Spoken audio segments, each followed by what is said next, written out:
Welcome back once again to everyone's favorite podcast of everyone's favorite animated show. I say everyone, meaning mainly me.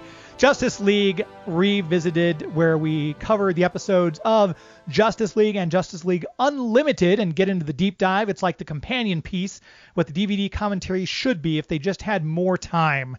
Joined on the other side of the Zoom screen from her secret lair high in the mountains on Themyscira, Susan Eisenberg, the voice of Wonder Woman. How are you? Hello, you're not supposed to even say where I am. Oh, sorry. Hello, please. Thank you. Hi, look at you. How are you? Doing well. I'm excited for this one. I love this episode. I'm so excited. See, I didn't remember this episode. I don't know that I even saw it. Because I'm not in it, but Sure. Not because of that, because I've seen Comfort and Joy and some other ones that I'm not in. But I'm really looking forward to talking to our guest today because I do have some questions. And I could have used you when I was watching this episode to explain who the heck everyone was.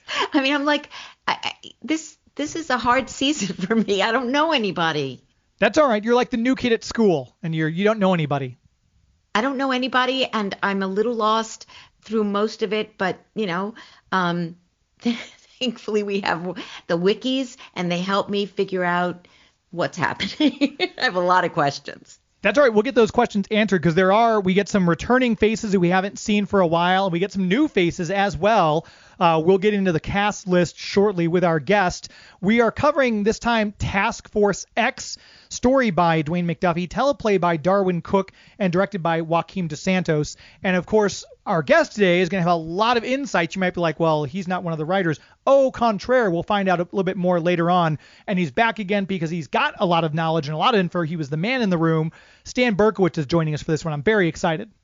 Very excited. And he, as we learned when we've talked to other people like JM, the freelancers, if you will, they don't have the full experience of the show because they were hired to write the episode and then that thank you and good night. And Stan's there from the beginning to the end. So it's always fun to hear his stories and his behind the scenes experiences. And he's good to share all that with us, which we love. Yeah, I love having Stan on. I'm going to go get him from the green room since both Gary and Chuck are off today. St. Patrick's Day hangovers. What can you do? I know. It's all right. There's nothing wrong with that. We don't judge. But let me go. No judgment. No. So no judgment. But, I was a little surprised, to get that email earlier today that he wouldn't be in. Yeah. I was a little surprised. But listen, we celebrate how we celebrate. We do. And Chuck was the one who sent the email. Evidently, Gary was still passed out. So Chuck is the responsible one, as we all know. But that's all right. Gosh. They'll be back hopefully for our next guest. And they missed out on Stan, so it's on them. So, here we go. I'll be right back. Hang on. Go get him. Hey, Stan. Stan, yeah. What? Okay. Yep. Go on. We just have a seat. Yeah. Right there. Let me get my mic adjusted again. Okay. Yeah. Sit right there. That's good. Those are your headphones. Yep. Okay. So here we go. Let's roll into it. He's settled in. He's ready. He's back for more. Stan Berkowitz. We're going to talk about Task Force X with you. Thanks for joining us today. Glad to be here. Thank you for having me. It's so exciting. I love how he just keeps coming back. I know. Taking rid of me. I love it. No, you know how much we appreciate having you here and answering our questions and understanding my confusion just as somebody who didn't grow up in this universe and has, come late to the party, if you will. But James, look who we have here. I know. It's exciting. I love all these characters. There's so much action in this, and it feels like just a fully action-packed episode, whereas opposed to some of the other ones we talked about before, might be a slow burn. This one just dives right in, and it's got all these great villains. And I was such a fan of John Ostrander's Suicide Run comics in the 80s that I was so excited when this episode finally came up. So if you would, Stan, just kind of talk about your involvement with this particular episode and the characters you got to play with. Well, Dwayne McDuffie is credited with the story, and right. Darwin Cook is credited with the script. Darwin, based on what I observed from what he liked to write about, I think he had an affinity for the non-superhero characters who were in the superhero world. So you'll see that the villains in this one, who are the main characters, were all non-superpowered. And Rick Flag, who's kind of an arch patriot, again, no superpower there. So Darwin liked that world, I think. I mean, obviously, he also liked the superheroes, but he felt very comfortable in that world. And what we have here is kind of a Dirty Dozen story. And I'm not sure what the original genesis of it was, or exactly what the seed of it was. But I knew that Darwin had talked to Bruce Timm about the kind of things he liked, and I think that led us, meaning me, Bruce, and Dwayne McDuffie, to sit down one afternoon and work out a narrative for Darwin to work on.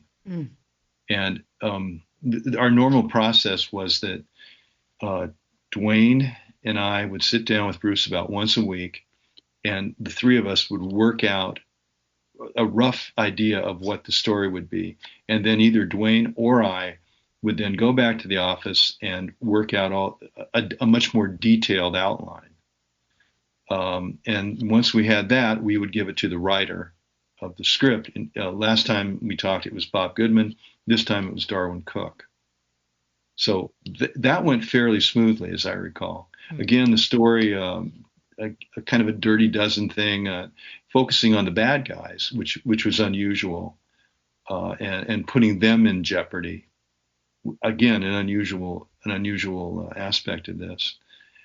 And it seemed to work fairly well when I rewatched it a few days ago. But again, there's no character arc for anyone. The bad guys simply do what they need to do. The good guys are the adversary, which is, again, very unusual in this kind of story. And the importance of the episode is to set up the fact that the government is now against the Justice League because they're scared of them. Justice League has a lot of power, and it's hard to tell them what to do. So that's the setup for the episode. Yeah, it was really interesting to see that too, and to see that set up. And you also know there's like slow reveals, like at the end with Waller in the end, and you just know, okay, this is going to reveal more and more as we go deeper and deeper into this story, into the next episodes. Yes. But it was also like that in the episode because you didn't even know the audience didn't even know what they were trying to steal, nor did they even ask. Right. Just go up there and get in that room, and then we'll take it from there. Yeah, it was very much absolutely a need to know basis and by the only. Way, I wanted to thank the Star Trek people for creating those transporters. Right. Everybody's used them in every in every comic world. Every superhero world has to use them because otherwise, to get on a vehicle and fly all the way down and then fly all the way up. No, who has time for that? No, and let me just gonna clock that at 2:15 East Coast time. It took us 15 minutes. It wasn't me this time. It wasn't me. A Star Trek reference. And it was me. I'm the one. And it was done by. It wasn't James. It was done by Stan Berkowitz. If you're a regular listener, you know that we often have Star Trek references as well as Buffy, and who else, James? Oh, we have a couple different ones. We usually get some soap opera references from you, obviously. Yeah, that's true. Yeah. Not enough though. Not enough. It's a young podcast, Susan. We've got lots of time. That's true. Okay, Susan, you have some questions about the episode. Well, I just I thought it was really easy to infiltrate the Watchtower. I was shocked at that. Like, they meet up with these members on the ground, steal their, knock them out, steal their ID and all of that, and then they're right into the Watchtower. And I was a little surprised at that.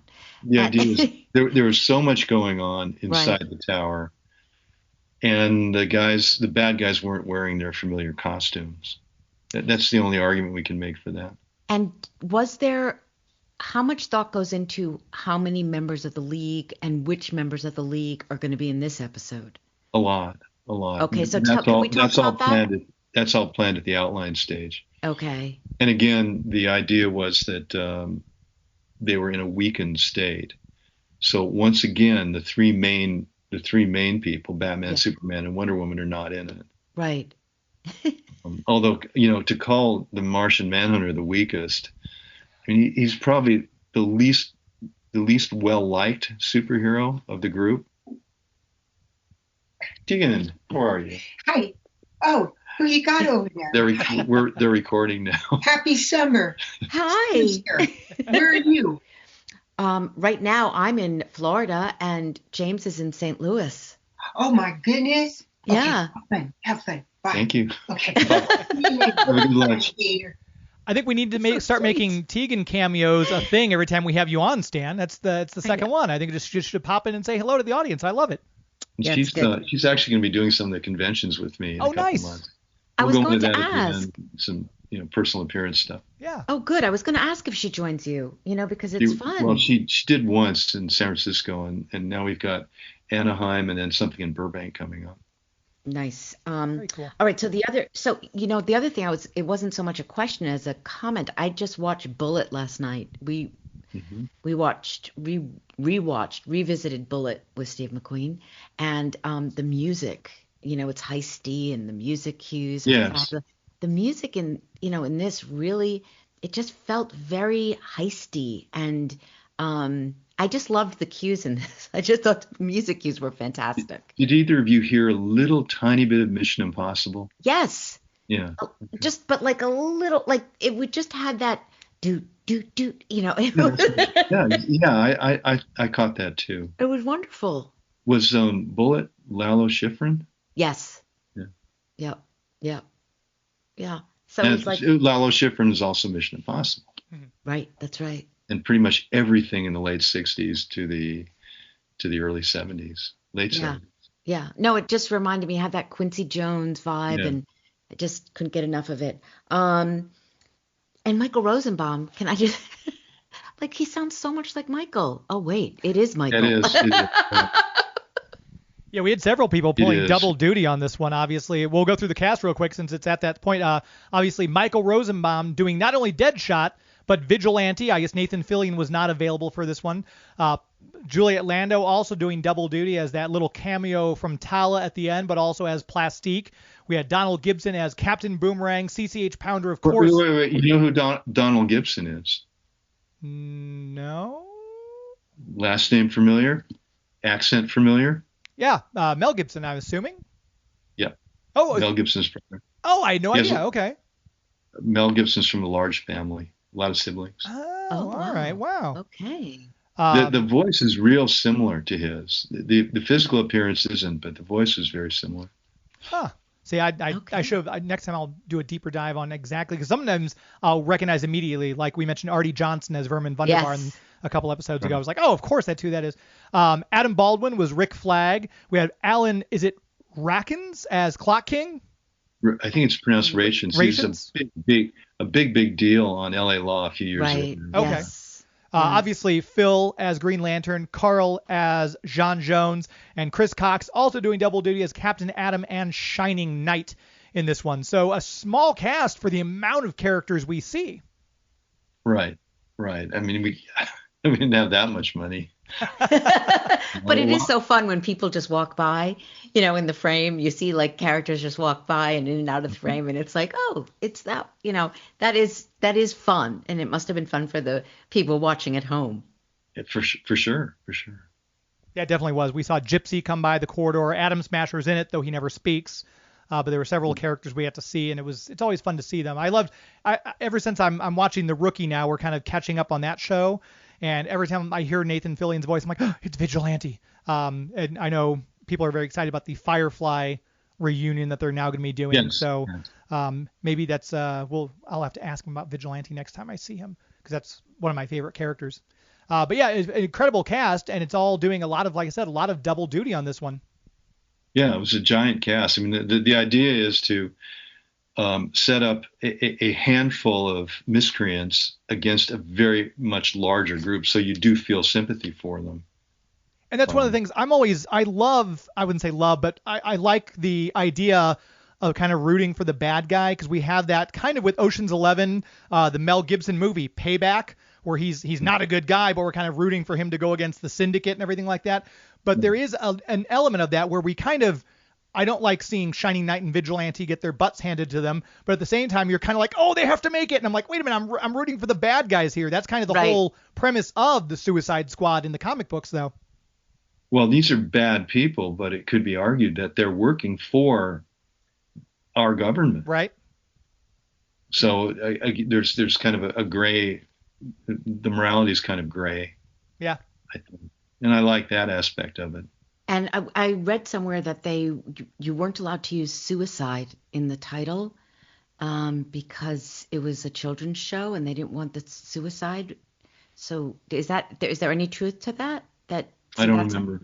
Oh, okay. I don't remember. This was always called Task Force X. That it had been there all along. Okay. Yeah, that was the original name of the Suicide Squad in the comics from back in the 60s, when I think they first appeared in Brave and the Bold, and now I'm blanking on the issue number, but it was called Task Force X long before it was rebranded in the Suicide Squad later on. But as you know, Darwin was a fan of the comics going all the way back, almost a librarian. No, librarian's not the good archivist. The word's not quite right, but and fan isn't strong enough for what he was regarding those comics. So I guess maybe an originalist might be a good word for him. He's a Jedi holocron of information. We'll do a Star Wars reference now too. Oh gosh. Okay, let me just clock Good that. work. 2:24 East Coast time. Star Wars. But I was thinking too, one of the things I noticed, I kept thinking Rick Flag is kind of like, gosh, this is Bruce Wayne had he joined the military, because he's regimented, he can handle himself, he's one step ahead of most of the people, and it kind of, I saw the dichotomy. I'm like, I wonder what that would have been like, because we see Batman and the Suicide Squad clash a lot in that 80s series that I keep referencing. But I was like, gosh, what if Batman had been on the Watchtower? Would he have been a bigger foil than these powerhouses like Captain Atom and Green Lantern and Martian Manhunter? Yes, Batman we generally viewed him as the most dangerous and powerful member of the League. But it was fun to see Jean in some really hitting. I mean, I was like, go Jean. Who knew? I mean, it was really something, because I'm used to the shape shifting, but I'm not used to the punches and that kind of physical, aggression from Jean. Yeah. And so that was interesting to me. Especially, the last time we talked about him, he was acting as a psychiatrist. That's right. That's right. He had no dialogue. Psychotherapist. Yeah, that's right. Yeah. Yeah, I was raised on the Kenner's Superpowers action figures and the little bio cards that were on the back of each figure and the comic book that was included.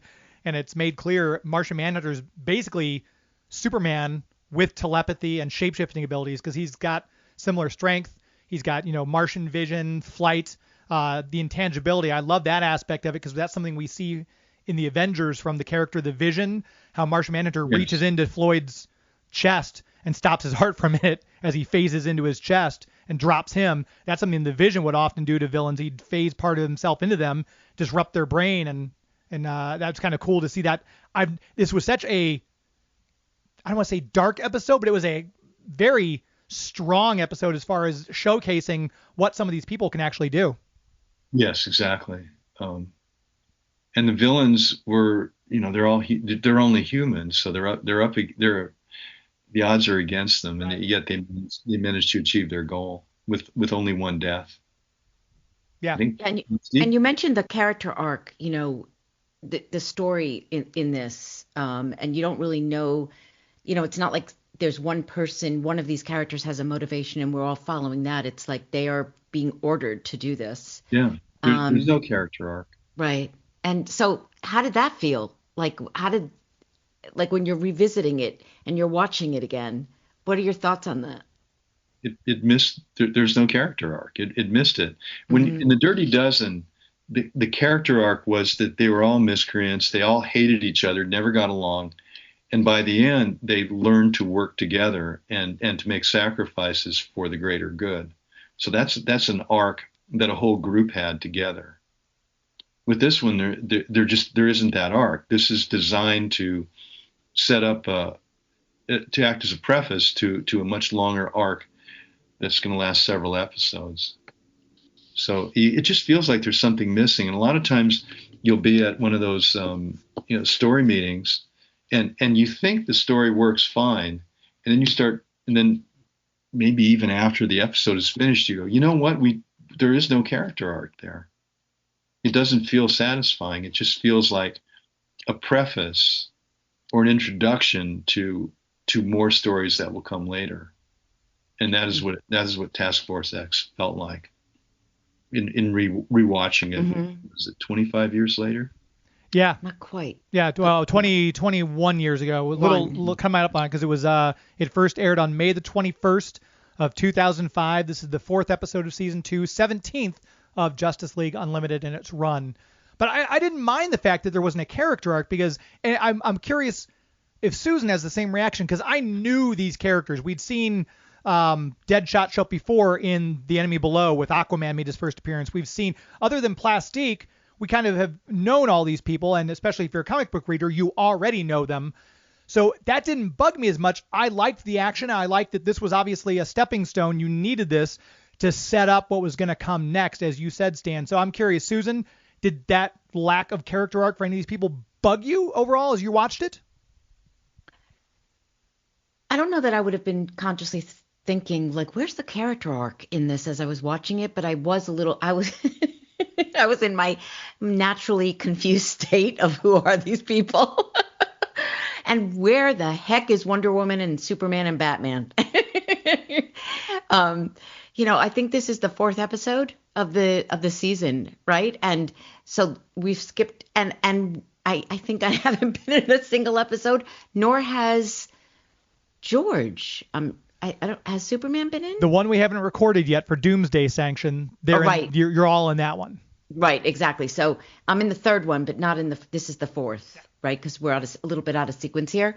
But it all made sense to me at the very end, but I had to wait till the very end to fully understand what was going on, in terms of Amanda Waller and all that was, Cadmus and all that was happening. In defense of this, not so much the episode, but in defense of the series, you said the last person you spoke to is Mark DeMatteis. Yeah. Yes. Yeah. You can't find two people with more different sensibilities than Darwin and Mark. And yet there was room for both of them to write scripts for the show.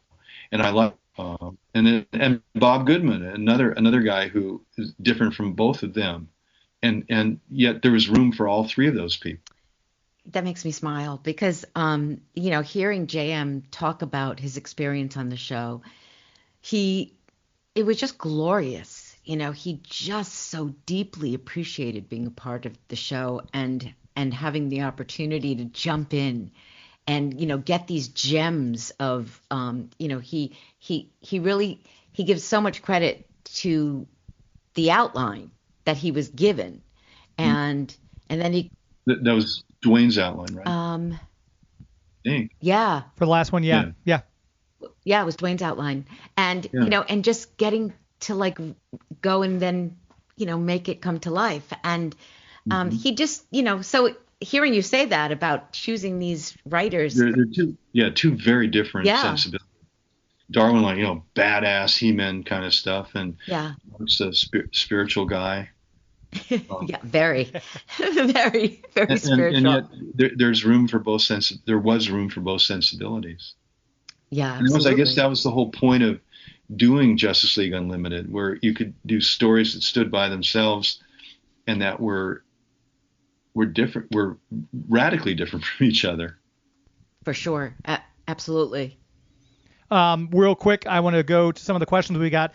We had a person who texted me or instant messaged me, whatever you call it, on Instagram, tclone1971.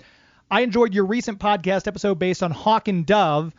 one detail not covered. I'm going to try to paraphrase some of this. For those of you who are familiar with the comic books, the Armageddon 2001 storyline from DC Comics, Monarch was the villain over that whole thing, and it ended up there's the Wave Rider and then Captain Atom and things like that. So with the armor looking so much like Monarch as the villain from Armageddon 2001, the user wants to know, was there any thought at all to building toward a similar storyline where inside the Destroyer, we know the origin from Hawk and Dove, but putting an unexpected villain inside of it? Was there any talk about that at all? I don't remember. I'm sorry. Not that I can recall. Okay. That was he was just It's very curious. It was sort of a golem-like robot that did whatever you told it to do.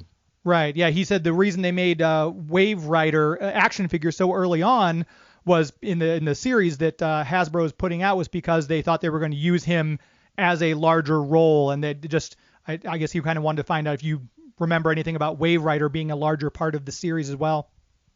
No, I can't remember back that far because I kind of left right around this time, and I'll go into that later if you like, if you're willing to listen to Sure. Oh, inside stuff. yeah, we're here for that. Okay. Good. Yeah, but that's a great question from our friend there, T-Clone 1971. I was like, gosh, that is kind of deep, and I'm not sure. Obviously, a lot of the people, Bruce and Dwayne, were huge comic book fans. So that's I was kind of curious about that myself, how that would go with that storyline being brought in. Oh. Did I freeze? Oh. Am I back? A little bit, yeah. Oh, sorry. All right. Well, we'll edit that out. I'll make a note of the timestamp. We also had obviously some questions pour in on Twitter. At Girl with Cello, what was the inspiration behind creating this story for Task Force X? She loved the combination of action, heist, moral ambiguity, and suspense. The key implications or takeaways that you wanted to have the impact on the viewers. Was it much more than we need to have this set up for how they get the armor, or was there something more? Do you remember? No, it's more than the armor. We needed to know that the Justice League is now in conflict with the government. Right. That's the key thing to this, because that's the whole rest of the series is the government versus the Justice League. And let's see, we've got also our friend at Amazon with a 0 instead of an O, Princess with a 3 instead of an E for Princess. And this is our friend who sent us the header, Susan. She created that beautiful header for us that I showed you. Oh, yeah. She's the one who created that for us. That's her. So Amazon Princess wants to know, she says, this one felt like a mini Ocean's 11. And I feel like this is the only episode where Jean really shows how powerful he is, which, we talked about that a minute ago.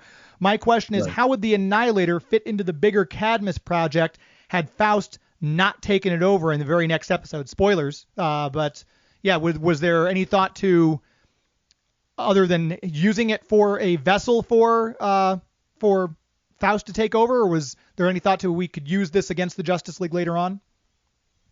I'm not sure. The Annihilator is a MacGuffin for this episode to get it, and then you see its strength. But I don't know what the plan was beyond that. A lot of people interested in that armor. That's our second question. I love it. Let's see, at Havoc0926, whose decision was it not to use Harlequin in Suicide Squad, but then use her in the Suicide Squad JLU inspired toy release? That was probably a Hasbro thing for as far as the toys go, because Harlequin sells. And if I remember, you might be able to speak to this better, Stan, wasn't there a bit of a moratorium on certain Batman characters not being allowed to be used in Justice League Unlimited? Yeah, but I'm not sure if Harley was one of them. Okay. I can't say for sure. Gotcha. But I think the group that we had, it couldn't have been larger. Right. And we needed someone to blow up things. I think that Harley would have been kind of a wild card and not someone who would have been professional enough for this particular group. Oh, that's a good point. I'm comfortable with the group that was chosen. Plus, probably a little more recognizable than because this is the first time we've seen Deadshot without his mask, for example. And this is Plastique's first appearance in the whole thing. So I think Harley might have been a little too recognizable to be part of the group as well. Yeah, and carrying that sledgehammer would have been a problem too. Right. Lugging that on board. Hey, wait a minute. And this was kind of been addressed. Well, Harley had no specific skill. Oh. That's the other thing. Right. Other than fighting and just being crazy in general. Right. When you do an Ocean's 11 type thing or a heist thing, you choose each person because of a particular skill, and that's what they did here. Yeah. Our Twitter user at Lavinia_LL. This was kind of addressed. Who decided which villains were called to be part of Task Force X? Were any others considered? Also, speaking of recruitments, how does the JL choose their personnel? The end of this episode is very interesting as it rises to the question of who do we trust. So was there ever any talk? Was it pretty much known these were going to be our Task Force X characters? Was there any others who were kind of thought about and then discarded? Do you remember? There probably was. I can't remember. I mean, there's so many of them, but yeah. This seemed like a good lineup. You know, better to have that few than to have more than you need. Right. For a lot of reasons. Yeah. You know, animating becomes difficult. And our friend at Anthony3270, basically same question. What were the other characters from Task Force X that were considered? Personally, I would have loved to have seen Deathstroke. We never got Deathstroke in the JLU continuity. We never, I don't think even as a cameo, like him just running across the screen, I don't think we ever got Deathstroke. Sorry. You should be. You should know. But that's, I think as of right now, that's all the questions we've got coming in. This is, like I said, a very popular episode, getting questions from both Twitter and Instagram. I know, this is a lot of questions. Yeah. Yeah. The episode's very popular, or people knew Stan was going to be on, me like, oh, we have to ask Stan all our questions because they love Stan. And unfortunately, Stan doesn't remember a lot of stuff. Okay, but you do remember certain things. So you were mentioning there were some behind-the-scenes things going on. Get into the process of it now. Mm-hmm. The scripts, the stories were written by the staff, meaning either me or Dwayne. After sitting with the three of us would sit, and either I or Dwayne would then go into their office and write an outline, and then get notes on it, rewrite it. If it's ready, it would go to the script writer. Right. So everything went very smoothly here. Dwayne wrote the story, and it was given to Darwin. Okay, Darwin, you have a week to do this. This is a very normal amount of time. Darwin turns in the script, and then as per our normal procedure, we get the script and we make notes on it, and then we send it back to Darwin. This is your second draft. This is the normal procedure. Usually it's the script writers do the first draft, second draft, and then a very light polish if there's anything missing. Okay. So Darwin wrote his first draft, and then we gave him his notes, and we gave him another week to do his second draft. Okay. So we're waiting for it and waiting for it and waiting for it. And Darwin's working on it. He's working on it. Okay. Come Friday, he says, I'm not going to be able to make the deadline. So we inquired, can you send us what you've written so far? And he said, well, I haven't really started. It was on Friday. Ooh. So what happened was that Friday, Dwayne, Bruce, and I each took an act. It's a 3-act script. So each of us took an act, and we addressed the notes that we had given Darwin a week earlier. And we did the rewrite. Okay? Okay. So then, that's what was then recorded. People might ask, what happened with Darwin? Anybody have any suggestions? Because we never asked. I don't know. I mean, at this point, all I can do is speculate. One possible answer is, and it's the most generous one, which is that he figured that there was a day's work. The notes would take a day to address. And he waited till that Friday, and then something came up, an illness, a deadline for a comic book, something like that.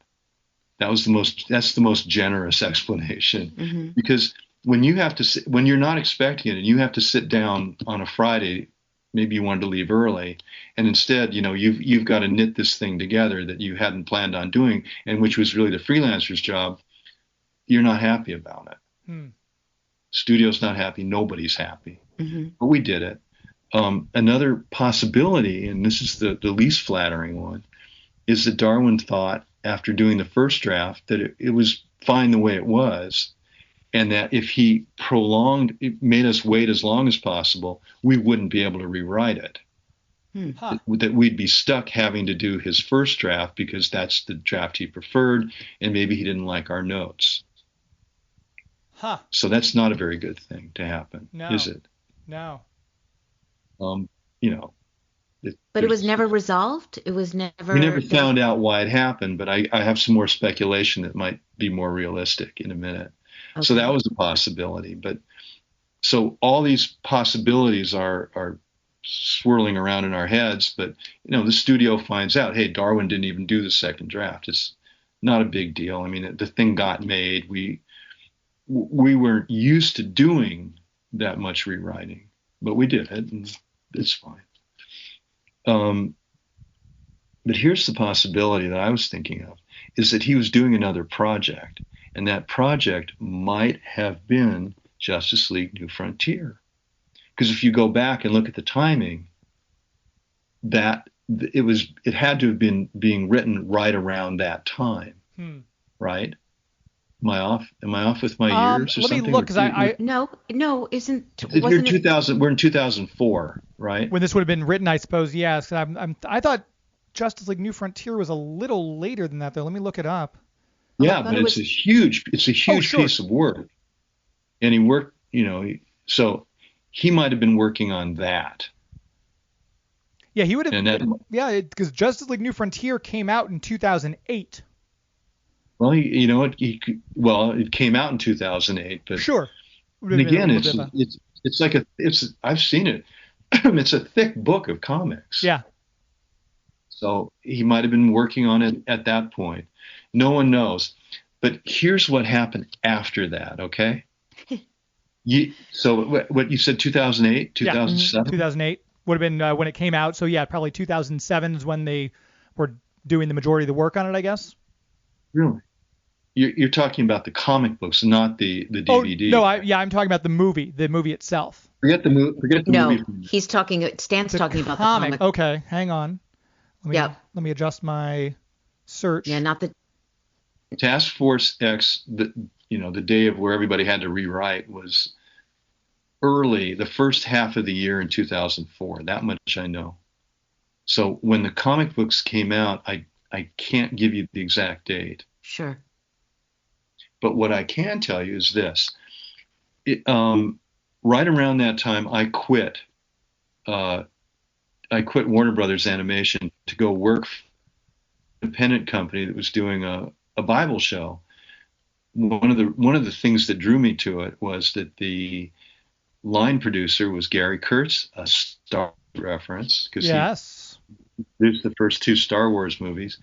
A great guy to work with. I talk about it in my book. Put that up. Beyond the Bat, there is. And for the people just listening, we want to mention the title again. I was gone from mid 2004 onward, and I have a feeling that the New Frontier comic books came out probably within a year or two. Mm-hmm. I think you're right. So I went off. A lot of the work that we did on the Bible show took place in England and in Toronto. So it was a lot of traveling. It was a lot of fun. I enjoyed it very much. But when that finished, my agent set up a deal, another possibility to work on a show back at Warner Brothers Animation. Warner's, the creative people wanted to turn certain comic books into feature-length DVDs. Mm-hmm. One of them was Justice League New Frontier by Darwin Cooke. Okay? So Darwin, who could have established himself as a guy who could have written and adapted his own story to a DVD, was not trusted to do that. Interesting. Why? Why wasn't he trusted?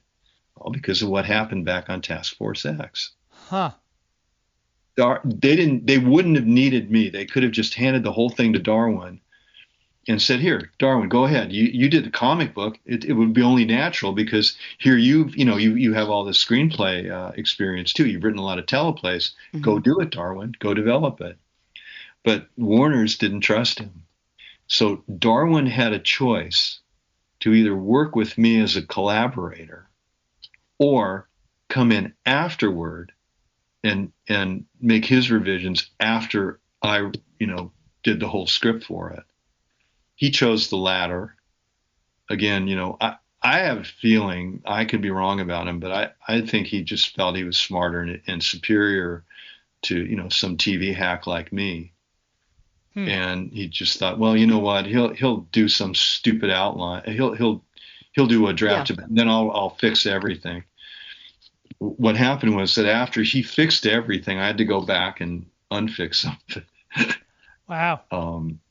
But he would have had that opportunity had he simply been, a good boy and done the revisions that we'd asked him to do. And I assume he would have probably gotten another script had he wanted another script for Justice League Unlimited. Yeah, because JM had several. Because JM had several scripts that given to him because he was obviously turned them in, did a good job on them. So JM got several scripts of his own. So yeah, we can assume the same thing would have happened with Darwin. Presumably, and had that happened, after each script, it would have been easier and easier for him to step forward and say, look, I wrote Justice League New Frontier, the comic book. I alone am going to adapt it. But the development executives at Warner's were nervous about having him do that. Huh. So it begs the question, also nervous about me doing it because, well, we wanted to reflect Darwin's work, and we don't want him to go on the internet and say bad things about his own show. And I don't know, it seemed to me unnecessary that they reminded me that. I mean, I was trying to do the best I could with New Frontier. Yeah. And Darwin and I ended up sitting, 4 feet away from each other at the Emmy Awards, for which Justice League New Frontier was nominated, although we lost. We lost to South Park. Oh my gosh, I love South Park, but come on. South Park's good. Yeah, it is good. But I didn't feel cheated. All right. But it was nice to get nominated. I mean, because the show, I thought New Frontier turned out really well. I ended up seeing it at an actual movie theater on the Warner Brothers lot. Oh wow! And it just looked beautiful, and the story I thought worked pretty well. So again, later at a comic convention, they ran it in San Francisco for like over 1,000 people, and they all seemed to like it. So it turned out very well. Yeah.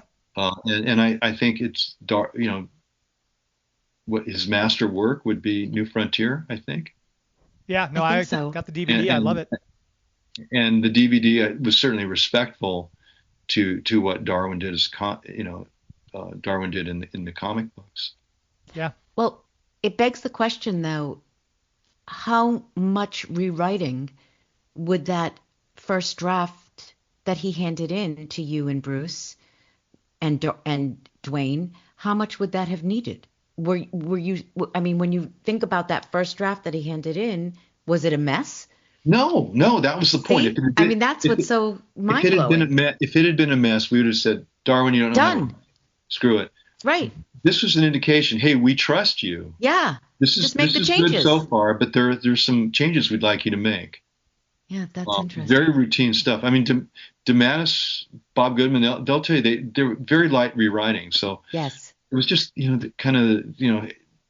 thought you were going to have it, and then you have nothing. You didn't even start on Friday. You hadn't even started. So my best guess is that he had New Frontier in his lap, and that he was trying to deal with that as well. The worst guess is, you know what, screw you. I like the draft I turned in. I'm not changing it. And if I wait till the very deadline, you may be stuck with it, and you may have to just do the draft that I wrote. Of course, we don't do stuff that way. And Dwayne and I and Bruce sat down in our offices, and each of us took an act, and we did it. Wow. That happens a lot in TV writing anyway. Was it hard to leave that group and that experience, or you were like ready? Well, there's another aspect to this. The way we were paid initially on Justice League was, you're a salaried employee. This is what you're going to make per week. You do a lot or you do a little, you're going to get that. Okay. About halfway through Justice League, our contracts were ended. Like, oh my God, we talked to H&R like an exit interview, but we went back to our offices. We still had the offices. They were paying us differently, instead of paying us by the week, they were paying us by the piece. So what they did was that you get paid for a script, you get paid to be a story editor on a script, and the money was the same roughly, but it just seems stupid to do that because, I mean, if you have Dwayne story editing one script and me story in another script, what if Dwayne comes to me with a question? I go, hey, buddy, that's your script. That's your problem. Mm-hmm. Right. That never happened. That absolutely never happened. And the proof of that was that the three of us ended up rewriting together Darwin's, doing Darwin's second draft. Mm-hmm. And, no problem. I guess I wasn't getting paid for that, but, you do it because right. we treat it. The formal deal was you're going to be paid by the piece rather than by the week. But the informal deal was, hey, pal, we're all together. We're doing the same show mm-hmm. and so on and so forth.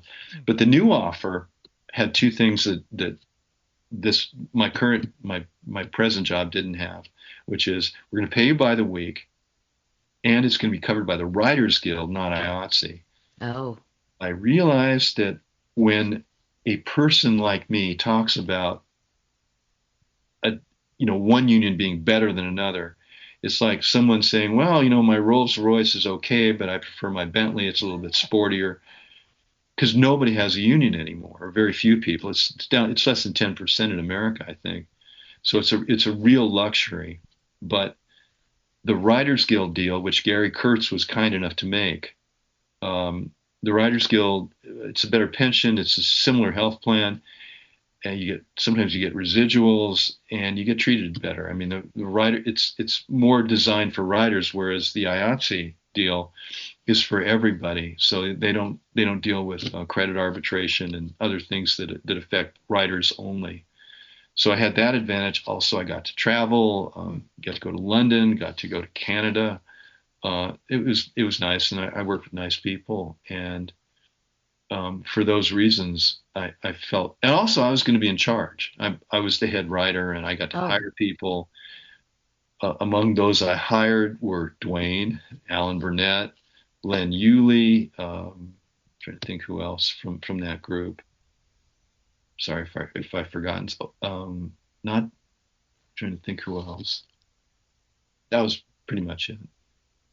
Yeah, we had Len on. Len was great. I was happy that I made that, and it was great working with Gary. And again, I think that's chapter 2 of my book. And again, you showed the book, but for those of you people who are just hearing it and not actually seeing the thing, that's Beyond the Bat is the name of the book, and you can pick that up anywhere. Amazon.com. Amazon.com. And I always ask your local bookstore to order it because we're big proponents of supporting your local bookstore, so they should be able to order it for you. And then obviously if you see Stan at a convention, he's got those books with him most likely, and he can sign it for you too. 2 conventions coming up. One is sponsored by something called the Choice Art Group. It'll be May 3rd, Sunday, midday in Burbank. It'll be a hotel near the Burbank airport, but they haven't settled on which hotel yet. Oh, wow. So that's May 3rd. And then at the last weekend in June, I'll be at the Fan Expo Anaheim. Oh, nice. I know Dan Reba will be there. He illustrated the book. And my wife, Tegan, will also be there. She, if you don't know, has acted in some action movies, one of which was called The Alienator. You can kind of guess what the inspiration for that movie was. She's done a lot of stuff. And I think she'll be there signing autographs as well. Wow, that's fantastic. So it's a family affair. Yeah. Sounds like a lot of fun. I do have to say with Darwin that his Wonder Woman is one of my all-time favorites. Yeah, badass who kills people. No, not like just the drawing. The drawings. Okay. The drawings of her. There is rarely a drawing of Wonder Woman that he has, that Darwin did, that I just didn't fall in love with. Well, that art style is one of the very few that wasn't in any way related to Bruce Timm's art style. Right. And it just because obviously I have such a, affinity and connection to Bruce Timm's. But Darwin, there's just something so different about it. And it has always, always, always spoken to me. And there's such a whimsy to her. And I have always deeply appreciated it and loved it. And I wish I could have told him, but it has a 1950-ish quality to it. Yes. But as someone who's reading comic books, it didn't look like the 1950s Wonder Woman at all. It looked far better. But you're right. Darwin's work, whimsy is a great word for it, because it I don't know. It does seem 1950s-ish, but it isn't really. Yeah. Yeah, somehow capturing the aesthetic. It's just such a standout, because I think the aesthetic for so many, it's, everyone obviously has put their mark or his or her mark on Wonder Woman, and I'm a fan of so many of the artists. I'm not going to name them because we'll be here all day, but Darwin, he's in my top 5, and he will always stay there because there's always something. There's an optimism to her. Yes, that's a good one too. And a lightness to her that I respond to it. Just me, Susan, as a fan, I respond to it, and I just love her whimsy. There's a whimsical quality to her, and I just love it, and it makes me smile when I see his images of her. It makes me smile, and that's. A lot of them are they're dark versions, they're darker versions of her, serious, and some are very, sexy, and some are less so. But Darwin's are never like in that conventional sense sexy ever. It's like a painting. She's fuller and she's Rubenesque, if you will. And I didn't want this episode to go by without mentioning that, because I do talk about him in regard to her a lot in terms of his imagery of her. Well, may I ask you what you thought of Lucy Lawless's performance? Dynamite. I think she was dynamite. And I watched some of it. I was listening to it this morning. I was watching some of it this morning just to remember. And no, I love Lucy Lawless. I think she's terrific, really terrific. We're not going to go through all the people who voiced her, are we? What do I think of Kerry Russell? What do I think of Vanessa Marshall? Listen, they're all fabulous. What can I tell you? You brought up Darwin, so and Lucy was great. I mean, she was great, and she brought so much to it. Terrific. Have you met Lucy, Susan? Terrific. Have you had the chance to meet Lucy? No. No. Wait, is she behind me? Turn around right now, ladies and gentlemen. Here in the studio, we have a surprise for you. No. Anyway, I wanted to mention. No, you'd think we would see each other. I think there was one Comic-Con that she was there, but we just didn't. There wasn't a moment. There has to be a moment where you feel in the green room. It's typically in the green room. Where you don't want to get somebody mid-mouthful, or right. They're on the phone, or they're surrounded by their handlers. She's somebody if I did see her again, I would love to. There are a bunch of people I'd love to say, love your work. But anyway, we can move on. I just wanted to mention that about Darwin. Yeah, just looking at the time, we can kind of, that's probably a nice button to wrap it up for, because I don't want to keep Stan too long here. As our guest, Stan, final thoughts on the episode, given all this process that you talked about, and all the behind the scenes, how the sausage was made. When you see this episode again, when you view it again, thoughts, happy, sad, score of 1 to 10, where does it land for you? Kind of in the middle. I mean, we never had a problem with the episodes not being well done. It's just that sometimes they don't hit you emotionally as well as you expect. I love the idea that we focused on the villains versus the JL, and I think that was the idea that Bruce articulated way at the beginning of this process, was that he wanted to show what it would be like to face this huge cast of superheroes, and how difficult it would be. And Wow. I think that came across pretty easily, Yes. pretty well. Yeah. So. Absolutely. So we mentioned the conventions. We mentioned the book. Is there anything else you would like to plug or talk about before we send you off? No, I'm sure I'll think of it 5 minutes from now. Well, next time. Yeah. Next time. I think this might be my last time, though. No, I don't think so. I feel like there's another one down the road. I feel like there was one more episode that I saw your name on. I'll have to double check, but I'm pretty Okay. sure there was another one. Is there one with Hawk Girl and Wonder Woman going to hell? That Oh, may have been it. I'm looking it up now. no. Did we do that Balance? one already when we go to Hades? Maybe you did. Maybe you did. No, that's Oh, maybe correct. that's The still- balance. So yeah, we haven't that's still ahead. we've referenced that episode back Yes. earlier, but we haven't actually gotten to it yet. So yes. So is that your way of saying, Stan, that you want to come back on for the balance? I love coming back on. I Yay! really enjoy talking. I really enjoy talking to you too. We do too. It's always great because Thank we you. get so much great information. So thank you for doing this. So we'll have you back on for that one for sure. And again, he listed the conventions. Make sure you check those out. That one in Anaheim sounds like a lot of fun coming up. And Brand new. They've never had it before, and the big guest star is Mark Hamill. Oh, Really? Yes. Wow. Well, give him my best and James's. Yeah. Well, Thank you very much, Stan. It's always a Thanks, pleasure. We'll Stan. talk to you again very soon. thank you for having me. Always. Great talking to Always. you. You too. Always. Bye-bye. Bye. There he goes, Stan Berkowitz, back again. It's always great to have the insights that Stan brings are just always like all that stuff, the backstory, the needing for the rewrites, not getting it. It's fascinating because as a fan, I'm watching the show thinking another perfect episode, but then you realize all the, Sturm und Drang that goes on behind the scenes. Yeah, absolutely. And this is why people love the DVDs, the extras. I feel like this is what our show, our little podcast, I feel like that's what it does so well is we give you the extras. Yeah.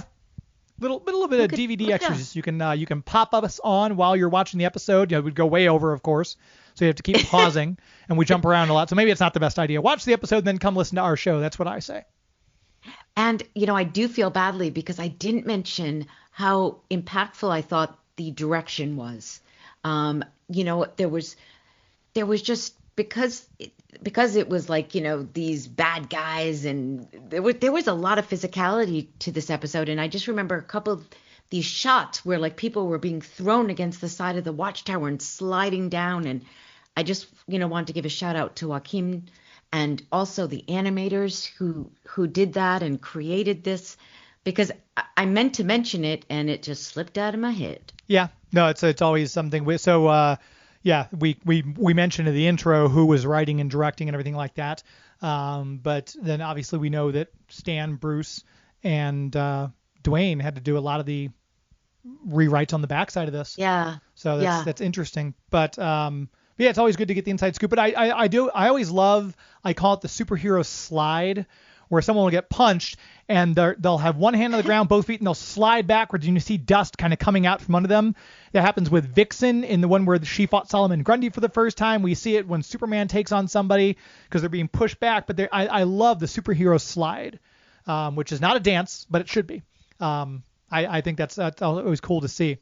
It is cool to see, and I felt badly because it really made an impact on me, and I loved watching it, and it was exciting, and I meant to mention it, and then womp womp, I got carried away with something else, maybe Darwin Cook's Wonder Woman, I'm not sure, but I forgot to mention it, and hats off to Joaquin. All right, look at us, another one in the can. I thought this was a good one, right? Yeah. No, We did it. This is one of the ones that I do go back and watch occasionally. I'll be like, I'm just going to put an episode on. I love revisiting this one. I feel like I may have made a mistake in that I come to all these episodes and I really am lost with a lot of them. And I love that we did this. And I love our Justice League and Justice League Justice League Unlimited podcast. But it may have been better for me and for our listeners. I mean, thankfully, our listeners have you. So you're in the know with all of this. But I'm usually at a little bit of a loss. I mean, thank God for the wikis, because it really tells me, it's like a shorthand of what the heck I'm watching and who this one is and who that one is. And, I'd be lost without it. It's not like you and I are watching together and I can just like look over at you and say, who the hell is this guy? Yeah.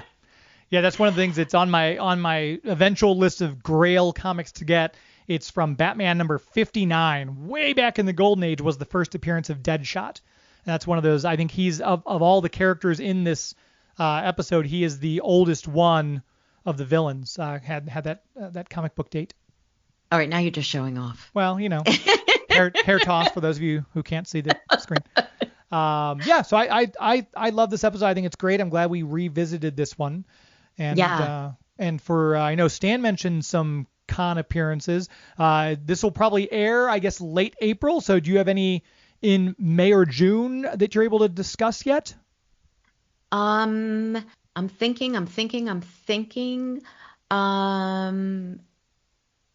No, I have one in April.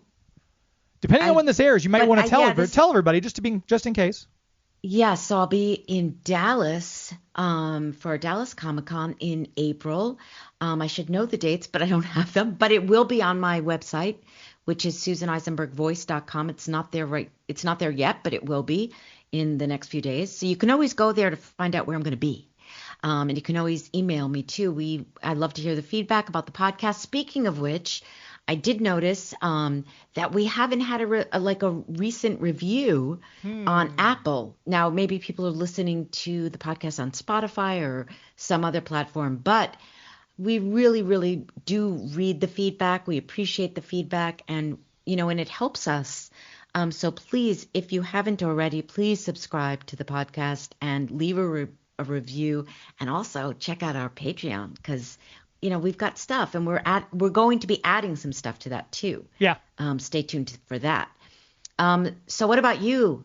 I don't even want to ask what you've got going on, because I know, have you even slept? I get about 1 hour a night if I'm lucky, every other night. But no, there's always a lot going on. I'm trying to think when this one will air. I think it's past the time for Two Rivers Comic Con. So I will say this. Hopefully you all came out and attended, and you got to see Andrea Romano and Kimberly Brooks and Keone Young, and then our fantastic comic book creators like Larry Hama and Bob Budiansky, Pat Broderick, Rick Burchett, and more. So hopefully you got to visit with them and get your stuff signed. We're going to do it again in 2027. Our dates are a little in flux right now. It'll probably be the summer. We're looking at the venue that we had the original one in. We had it in two buildings. We're going to go back to the Foundry Art Center. That's where Susan and Carl and Maria and Phil were if you came that first year. It'll be all in that. So it'll be a little more an intimate con. Yeah, it's a great location. Yeah. I love that location. It was intimate, and I just dug that. That was a great location. Yeah, great Love venue. That. So that's where we're probably going to look to have it, barring any unforeseen changes for 2027. So it'll be a smaller, more intimate con. We're going to try to go a little bit smaller. We just went too hard in the paint our first year. So we're kind of scaling back to find where our sweet spot is. Then we maybe grow it from there. Who knows? But yeah, check out the number 2 riverscomiccon.com. You can check out all the pictures of our past events, get tickets for the next one, and check out our cool array of guests. Every Sunday, I host a live radio show called Geek To Me Radio, where we cover the world of pop culture, TV, movies, comic books, and video games. Had some fantastic guests on last month, and hopefully you're tuning in every Sunday at 10 o'clock Eastern, 7 p.m. Pacific for a live show. I haven't missed a single week yet since I started in 2016. So in August will be 10 years of me doing this broadcast. I'm so incredibly proud of what we've done and the people I've gotten the chance to meet. So if you get a chance to check it out, youtube.com/Geek To Me Radio, facebook.com/Geek To Me Radio, and then obviously follow me on socials. And it's archived too, so if somebody wants to go back, and it is truly impressive how many guests you've had and who you've had. Yeah, I don't say that just as your co-host of the radio show. Oh, wait. You are, yes, technically. She's been on most times. She's already gotten her golden jacket like on Saturday Night Live. She's been on most. I wasn't going to brag. I wasn't going to bring it up, but thanks.